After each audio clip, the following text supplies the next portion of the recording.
Do you recognize this? You have a clear goal, a vision of how you see yourself in the future.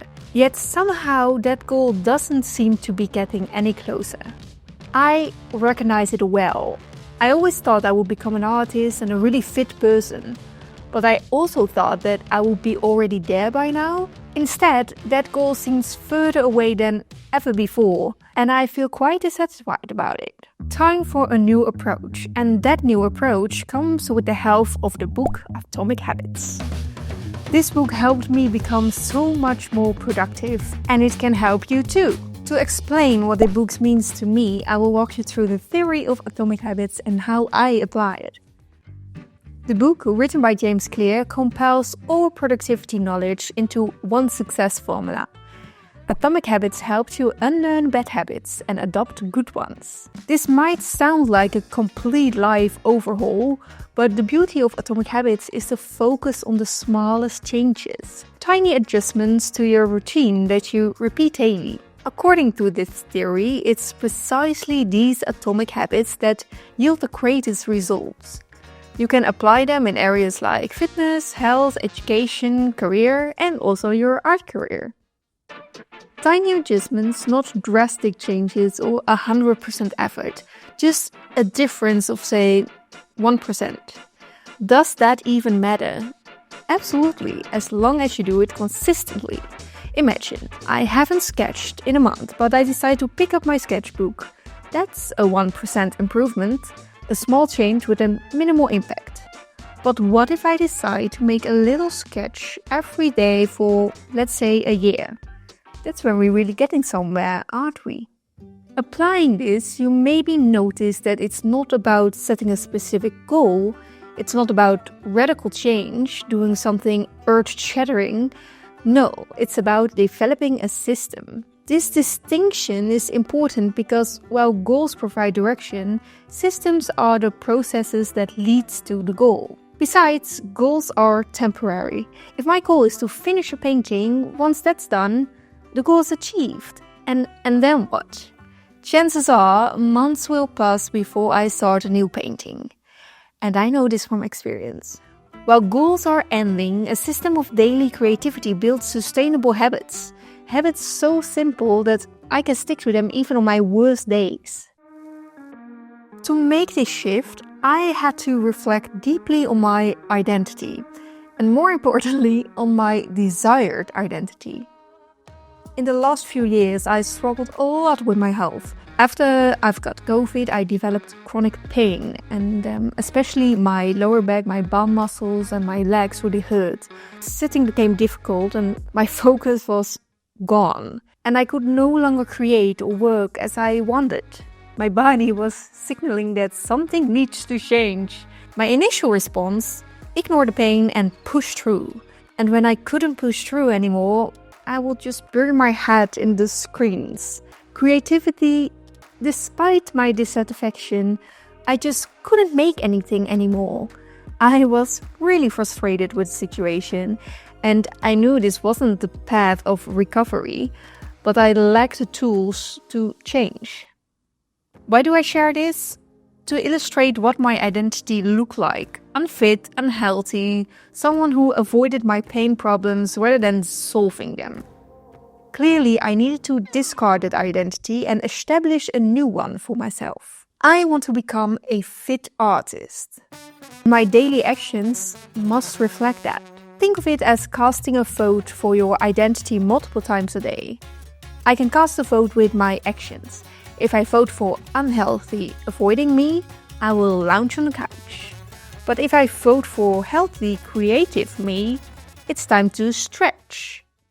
Of course, one stretch won't fix my pain and definitely doesn't make me an artist. But each vote counts, and over time, as those votes add up, my actions affirm my identity and I truly become a fit artist. These type of decision-making moments happens many times throughout the day. For example, when I start my day, I enjoy laying in my bed for a bit longer. On my nightstand lies both my phone, my getaway to mindless entertainment and my go-to tool for ignoring pain, and my e-reader. filled with books about fantasy, but also health and creativity. This is the first decision-making moment of my day. Do I choose ignorance or do I grab my e-reader to read and learn? To confirm my new identity, I have a few new good habits I want to adopt, both for my health and for my creativity. To maintain my health, I aim to be more aware of my body. If I feel pain, this should be a signal to take action, not to ignore it. These actions could include stretching, massages, taking supplements, walking, relaxation exercises, or engaging in sports. What I choose depends on the type of pain and what's helpful at the moment. The goal isn't necessarily to do everything. The most important goal is that I learn to listen to my body, because I think that's what a fit person excels at. My creative habits involve drawing and filming every day, because I believe that's what an artist would do. Making a small drawing or filming a short clip daily helps affirm my identity as an artist. But how do I teach myself these habits? This is where the 4 laws come into play. The 4 laws of habit formation. Law number 1, make it obvious. This law comes down to prepare your environment. Set up the space where you want to build your good habit and make it visible. The goal is to minimize the steps between you and the behavior. My solution for drawing daily? A kit. I've got this case and it perfectly fits my sketchbook, my favorite pens and pencils. When I'm on the go, it's in my bag so I can easily draw elsewhere, like on the train. And if I'm home, it's on my desk, right in plain sight, maybe even in the way. This constant visibility reminds me to draw if I haven't done so that day. I don't have to draw in this specific book, but it makes sure I'm getting reminded and I'm ready to do so. Law 2. Make it attractive. I used to force myself to draw with aversion, feeling dissatisfied with the process and eventually also with the outcome. Unintentionally, I trained my brain to think that drawing isn't fun.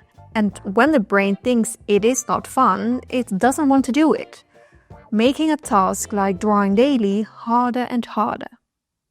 To adopt a habit, it must be appealing, something that sparks a bit of dopamine. A real eye-opener that I've got from this book is that the biggest spike in dopamine isn't during an activity, but beforehand. If you are addicted to stuff, the dopamine peak already occurs when seeing the stuff, not during using it. Meaning, if you know that a particular habit will be rewarding, your dopamine levels peak the moment you see the chance to do it. With this dopamine spike, your motivation spikes as well. In Dutch, there's a word for this, voorpret, which translates roughly to pre-fun or looking forward to something.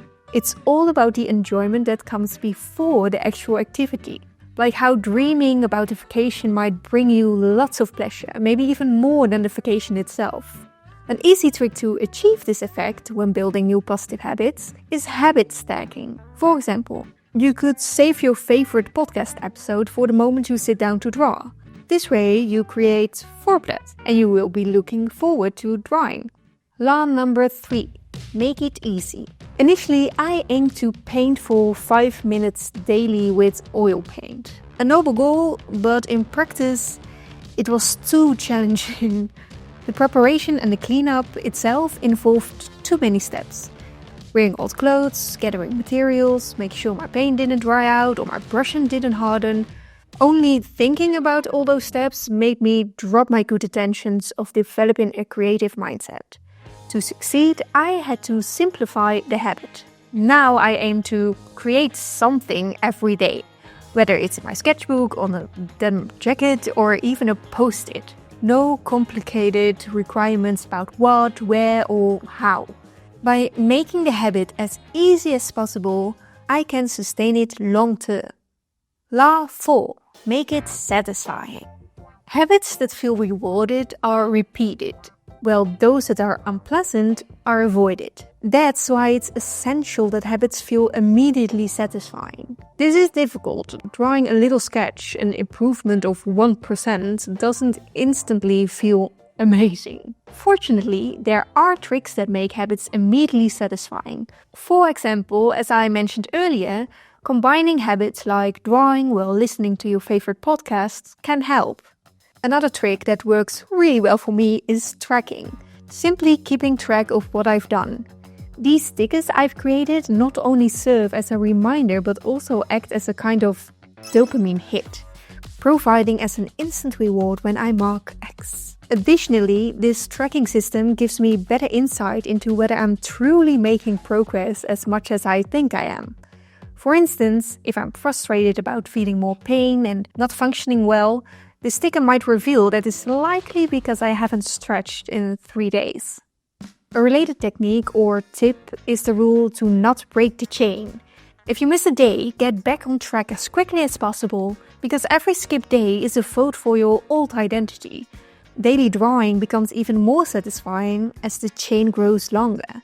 And I should know because I had a chain of 2 years, making a portrait every day for 2 years. My current chain of daily drawing is 86 days. Isn't that satisfying? So that's how you build good habits. What about breaking your bad habits? Apply the same laws, but in reverse. So make it invisible, unattractive, difficult, and unsatisfying. For instance, hiding your phone can help. I'm not quite there yet, but I've deleted all social media apps. Well, almost. I use a second phone for games and social media, ensuring I can constantly choose to engage with them while keeping my primary phone functional and distraction-free. If you want to build new habits, be kind to yourself. If a habit isn't working, evaluate why.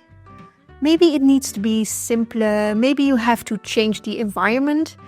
I know I won't do anything when I'm cold or feel air. Perhaps the timing is off or you're not reminded in time. Be honest about what's holding you back and don't compare yourself to others. Make it work for you. Adjust as needed and forgive yourself when things don't go as planned. Remember, to build good habits, you must train your brain to enjoy them. Punishing yourself only backfires.